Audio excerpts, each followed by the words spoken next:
Hello everyone, good morning. আবারও চলে এলাম নতুন একটা ভিডিও তোমাদের সামনে শেয়ার করতে। আমার এত সাবস্ক্রাইবার, তোমরা কেন ভিডিওগুলো ভিউজ করছো না গো? ভিডিওগুলো কি তোমাদের ভালো লাগছে না? তোমরা প্লিজ কী ধরনের ভিডিও চাইছো কমেন্ট করো, তারপরে তো আমি বুঝবো যে তোমাদের সামনে কী ধরনের ভিডিও দিতে পারবো। তোমরা প্লিজ কমেন্ট করো। এত সাবস্ক্রাইবার, এত আমার বন্ধু, বন্ধু তোমরা যদি না আমার ভিডিও দেখো তাহলে কি আমার ভিডিও ছাড়তে ভালো লাগে বলো? আমার তো আগ্রহটাই পুরো লস্ট হয়ে যায়, তাই নাকি? তোমরা আমার ভিডিওটা শেষ পর্যন্ত দেখো। গতকাল আমাদের এখানে রথ ছিল, তোমরা কি কেউ শুনেছো ফাল্গুন মাসে কি মাঘ মাসে কোনো রথ হয়? আমাদের এখানে হয়, জানো তো, মাঘী পূর্ণিমাতে সোজা রথ হয়, আর গতকাল ছিল উল্টো রথ। সেই রথেই আমি চলে গিয়েছিলাম। আর দেখো সবাই কত মজা করছে, দেখো কৃষ্ণ নামে মেতে গিয়ে তারা কি আনন্দ মজা করছে, তাই না? দেখো তোমরা, সেটাই তোমাদের সাথে শেয়ার করছি। আমরাও সবাই খুব আনন্দ করেছি, আর তোমাদেরকেও আনন্দটা শেয়ার করছি যাতে তোমরাও একটু আনন্দ পাও। আর তোমরা কে কে এই মাসে রথ জানো তাহলে কমেন্ট করে জানাতে কিন্তু ভুলো না। এই মেলাটা কিন্তু একজনদের মেলা, তারাই এটা স্পন্সারটা করে। মেলাতে দোকানপাটগুলো বসায় সবাই যে দেখো, সমস্ত রকমের দোকানপাট ছিল, খুব খুব ভিড়ও হয়েছিল, খুব আনন্দ করেছে আমরা সবাই। তোমাদেরকে তাই এই ভিডিওটা শেয়ার করতে বাধ্য হলাম যাতে তোমরাও এটা জানো যে মাঘী পূর্ণিমার দিনে আমাদের এখানে একটা রথ হয়। গতকাল ছিল উল্টো রথ, সেটাই তোমাদেরকে জানালাম। দেখো চলো, অনেক নাচানাচি রথ দেখা হয়েছে, এবার দোকানগুলো ঘুরে দেখানো যাক। এই দেখো কত দোকানপাট বসেছে, দেখো রাস্তার ওপরে। ওইটা একটা হাই স্কুলের পাশে হয় মেলাটা, হাই স্কুলের আশেপাশে যে জায়গাগুলো থাকে সেখানেই রথ হয়। এখন তো জায়গার খুবই ঘাটতি, জানো তোমরা সবাই, জায়গা যেখানেই আছে সব বিল্ডিং হয়ে যাচ্ছে।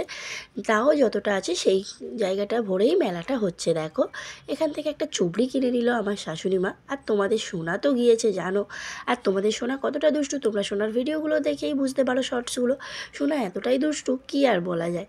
দুষ্টুমি করবে না তো, এইটাই তো সময় না দুষ্টুমি করার, তাই তোমাদের সোনার দুষ্টুমিগুলো মানতেও আমাদেরকে বাধ্য। দেখো কত দোকানপাট বসেছে, দেখেছো? আর তখন বাজে ছিল 7টা। ওখানকার লোকেরা বলছে 8টা সাড়ে 8টা নাগাদ মেলাতে ঢুকতেই পারবে না। আরে বাহ, তাহলে আমরা ভালো টাইমে এসেছি, ঢুকতে পেরেছি। আর তোমাদের সোনা দেখো একটা খেলনা কেনা হয়ে গিয়েছে, আর কোন খেলনাটা কিনবে সেটা এখন আলোচনা পর্ব চলছে, কিংবা ভাইয়ের জন্য কিনবে সেটা দেখছে। এই দেখো এখানে কিন্তু বাচ্চাদেরও সব চড়ার জিনিস বসেছে, বড়দের চড়ার জিনিস বসেছে। দেখো এই টাইমে তো কোনো মেলাই হয় না, তাই নাকি? তবু একটা এই টাইমে মেলা হচ্ছে, খুব আনন্দ করে নিলাম। মেলা মানেই তো খুব আনন্দ, তাই না? মেলায় ঘুরতে যেতে হবে, ফুচকা খেতে হবে, এই সব, তাই ঘুরেও নিলাম মেলায়। দেখো ঘোরাঘুরি কমপ্লিট, কেনাকাটিও কমপ্লিট। আমাদের বাড়ির 3টে বাচ্চার জন্য কিছু জিনিস কিনলাম আর ঘুরেও নিলাম। চলো মেলায় এসেছি, ফুচকা তো খেতেই হবে, বস চলো ফুচকা খেয়ে নেওয়া যাক। ফুচকা খেয়ে নিলাম। ফুচকা খেয়ে নেওয়ার পরেই শাশুড়িমার ইচ্ছা গেছে পাঁপড় ভাজা খেতে হবে। সেই তখনকারের দিনের মানুষ না, পাঁপড় ভাজা, তেলে ভাজা এগুলো না খেলে কি হয়?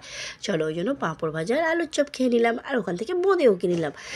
আবার খাওয়া দাওয়া করে একটু ভাবলাম চলো ওরা কী করছে দেখে আসি, যারা কৃষ্ণ নামে মেতেছে। আমরা তো কিছুই করতে পারছি না, দিন রাত মাছ মাংস খেয়ে দিন কাটাচ্ছি, আর এরা কত এক জীবনে, তাই না? চলো তাদেরকে দেখে আসি। দেখার পরে রোল কিনে নিই। মেলায় এসেছি, সব খাওয়া কমপ্লিট, রোল খেলে পেট ভর্তি, বাড়িতে কিছু করতে লাগবে না। এইভাবে রোলটাও খেয়ে নিলাম। চলো রোল খেয়ে এবার আমরা বাড়ির দিকে রওনা হব। আর তখনই একটা বাচ্চার জন্য কেনা হয়নি, তার জন্য একটু কিছু কিনে নিচ্ছি। কেনা কমপ্লিট হয়ে গেল, কেনা কমপ্লিট। চলো টাটা। আমরা গতকাল মেলায় খুব খুব আনন্দ করেছি, তোমাদেরকে তাই শেয়ার করলাম। তোমরাও খুব আনন্দ করে দেখো মেলাটা। আর এই যে দাদাটা কোনো একটা জিনিস বিক্রি করছে, তার কথাগুলো এত সুন্দর, সেটাও ক্যাপচার করে নিয়েছি তোমাদেরকে দেখাবো বলে। টাটা, তোমরা ভিডিওটার সাথে থেকো শেষ পর্যন্ত, বিশেষ করে অনেক অনেক সাবস্ক্রাইব করো। টাটা।